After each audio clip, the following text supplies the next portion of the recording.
ప్రతి వారికి ఈ శ్లోకం నోటికి రావాలి, తప్పులు లేకుండా చదవాలి. ఇందులో ఒక గమ్మత్తు ఉంది ఆ శ్లోకంలో అక్షరాలు మారాయా వ్యతిరిక్త అర్థాలు వస్తాయి. అందుకని తప్పులు చదవకుండా చక్కగా చదవడం నేర్చుకుని చిన్న చిన్న పిల్లల దగ్గర నుంచి అలవాటు చెయ్యండి.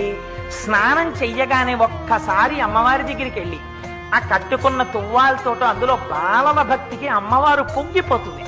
కూర్చుని అమ్మా శరజ్యోత్స్న శుద్ధాం శశియుత జటాజూట మకుటాం వరత్రా సత్రాన స్ఫటిక ఘుటికా పుస్తకరాం సకృన్నత్వా నత్వా కథమివ సతాం సన్నిదదతే మధుక్షీరద్రాక్షా మధురి మధురీణా ఫణితయః అని రోజు అది చదవడం నేర్పండి. మీరు 1,00,00,000 రూపాయలు ఇచ్చినప్పుడు మీ మనవణ్ణి రక్షించుకున్న కన్నా ఈ ఒక్క శ్లోకాన్ని మీ మనవడికి మీరు